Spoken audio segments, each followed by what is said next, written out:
Well, let me stop so you right far, there. He skipped the bullet. Yeah. Greg, I want you to expand on that because I don't really ever toot my own horn here because I'm always busy. I'm obsessed with the story. I'm obsessed with the interesting guest. I'm obsessed with reality and really trying to learn reality for myself. I mean, this is an obsession, a passion, an addiction. And I know for you it's the same because I've read your books, followed your work for more than a decade. I think that we forget how effective we've been, yourself particularly. I mean, I forget all the time. I think back to all the things I've done, the stories I've broken. And then I was just thinking while you were talking about books she wrote 6, 7 years ago saying News Corps was spying and wielding authority. And I was just thinking, wait a minute, right. I haven't heard hardly anybody, well, I did see a few articles, giving you credit for being right about all this. And I've been right about so many things. I just think it's important we point out that you in 2002 got the IMF World Bank documents and said how they've imploded Argentina and third world countries. They're going to do that in Europe and the U.S. They're going to use derivatives. They're going to take over. They're going to occupy the countries. Boom, it's all happened. I mean, I'm just sitting here not in some mutual admiration society. It's kind of freaking me out because I don't have that high a view of myself. You know, I'm just a regular guy just trying to find out what's happening.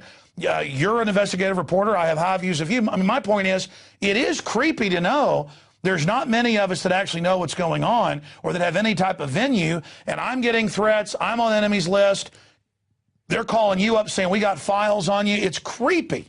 And I've digressed off here, but I think it's newsworthy that we always are just moving forward, never pointing out where we were right in the past. So spend a few minutes and then get back into CNN, because I remember having you on, you having the documents, you talking about News Corps, a mafia, and I remember going, well, I believe Greg, and yeah, he's got some proof, but and then their outlets demonizing you and calling you a liar, and cover stories. I mean, that's all actually in Vulture's Picnic that came out even before this scandal broke. So yeah, I mean, I think you better get some good life insurance. I know I have, and none of us are ever going to commit suicide, right, Greg?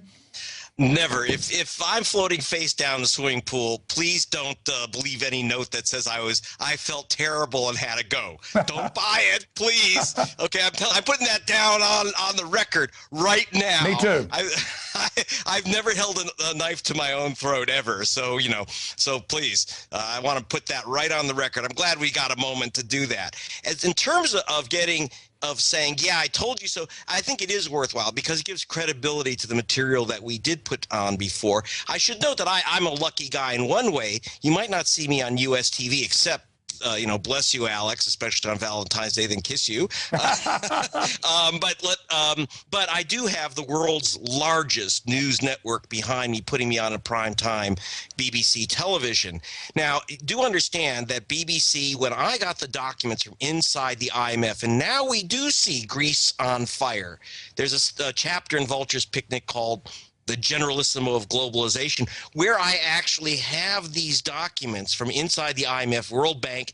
And because of my position in journalism in Europe, I was actually able to confront personally the Director General of the World Trade Organization and put these inside confidential documents and cables in front of him.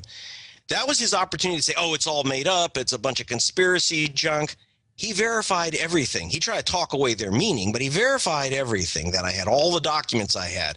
When you see Greece on fire, I saw those documents. I also spoke to the inventor of the euro, Bob Mundell, and who said, basically is saying this was in the plan.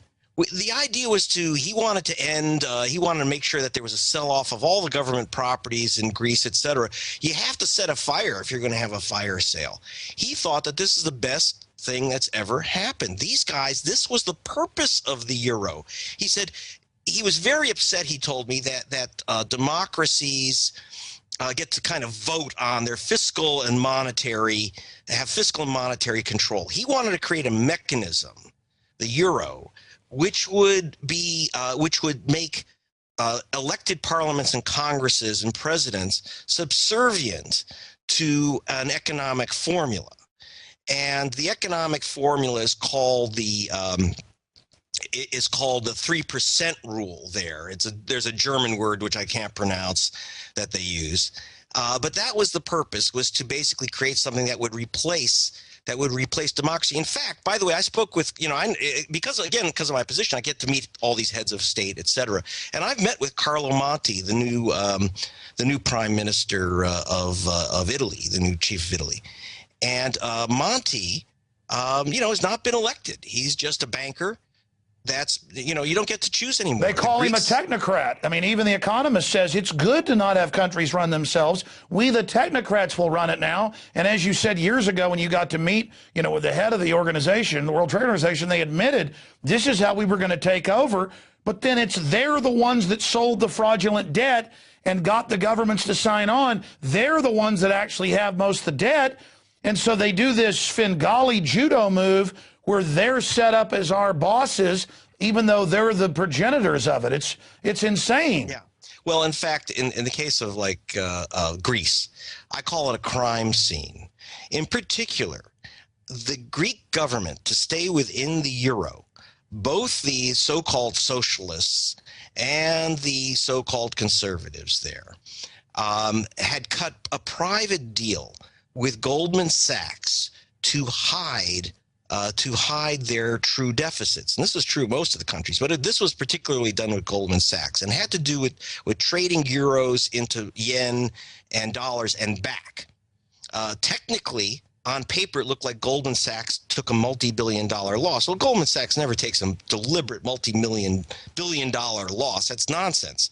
In fact, it was covered up by a secret agreement to pay them back at massive charges, with massive usurious charges. I mean, you couldn't call it anything else, plus a $500 million fee on top of the massive interest rates that they were collecting, all done in secret.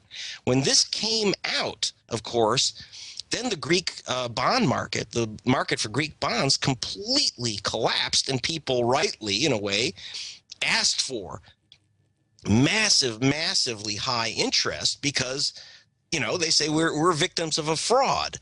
Now, why?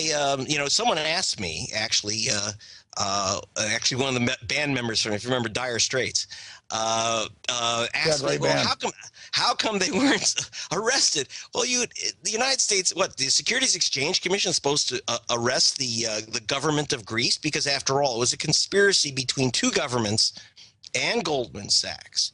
And here's the deal: instead of Goldman being busted, they get money from the European Central Bank. They get totally bailed out. They get fees for handling the bailout, and then their guys take over the country and they buy up the assets of the country, the shipping, the beaches, the islands. I've seen cases in the news where they owe a brokerage firm that sold them crap $3 billion. So the head of the company goes, I'll take an island personally for $3 billion. I mean, and it's all through fraud. So I guess Madoff's problem and Ken Lay's problem was the frauds weren't big enough and weren't so giant that it'd bring down the whole system. Here's my question for you, and then I want to go back to the News Corp thing because people say, hey, you cut him off when you got to the part about CNN. Where is it all headed now with MF Global, where, as you know, the head of the commodities board was the former minion of Corzine. Corzine gets caught in Congress lying. Of course, he ordered the now $1.6 billion transferred to London, and then he doesn't get in trouble. And I was talking to Max Kaiser today. He said, look, this is just going to signal a new level of stealing going after segregated accounts. So, A, where is it all headed? And then, B, going back, what is News Corp from your deep research and understanding? What is it? More of a mafia organization? And then tie it in to the host that took over Larry King's slot that you were trying to get to when I interrupted. Okay, that's quite a tall order. First, Corzine, who was governor of New Jersey, but he was also, you have to understand, he was the CEO of Goldman Sachs before he became governor of New Jersey.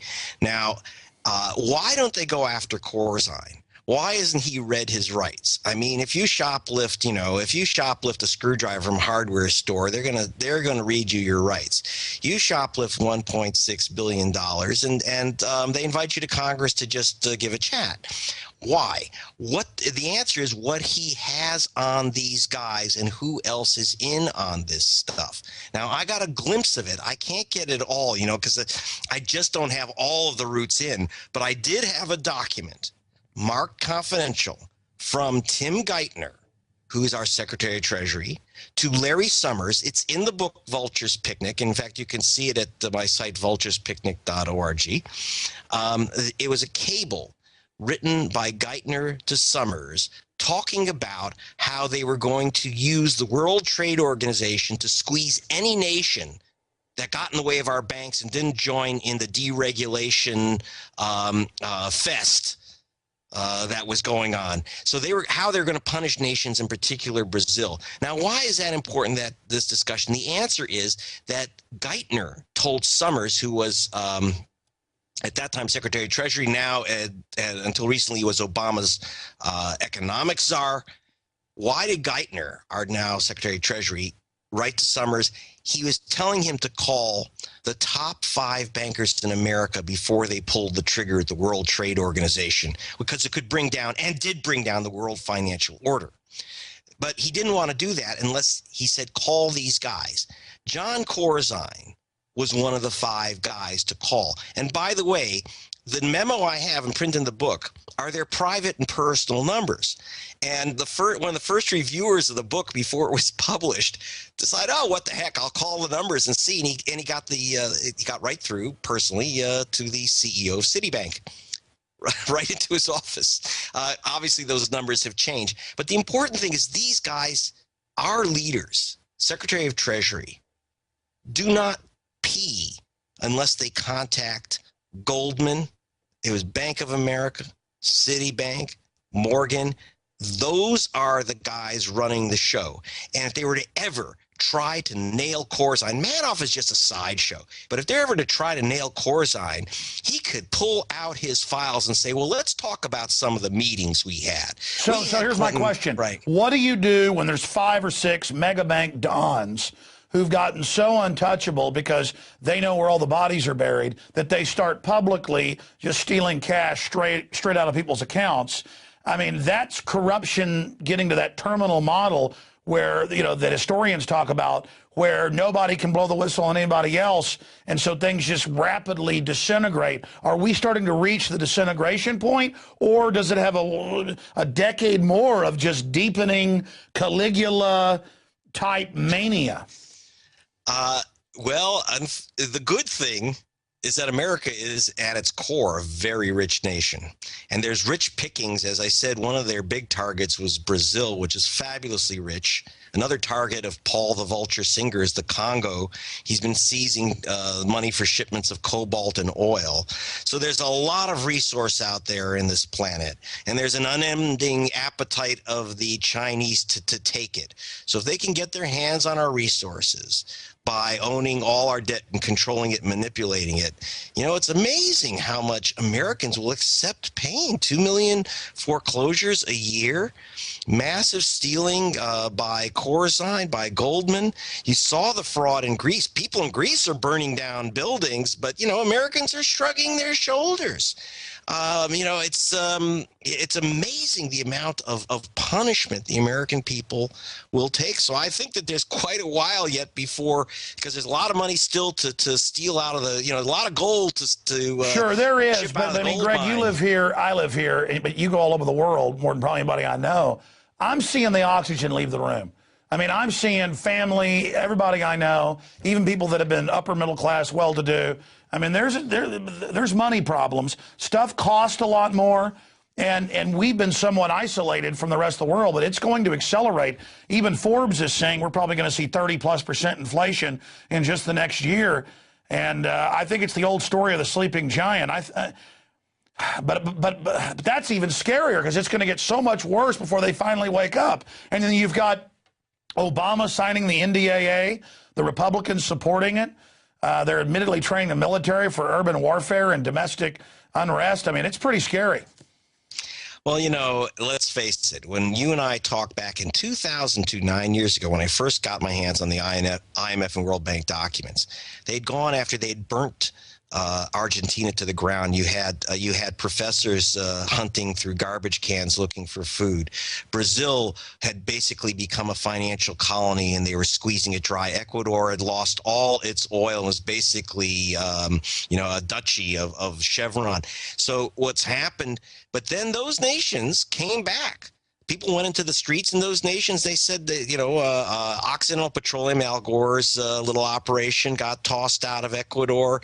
Brazil told the IMF to go to hell. The only nation in the entire planet which has refused to sign the financial services agreement, opening up their banking sector to the derivatives toxic salesmen. Argentina told these characters to go fly. Those economies are now just really zooming. So people do react.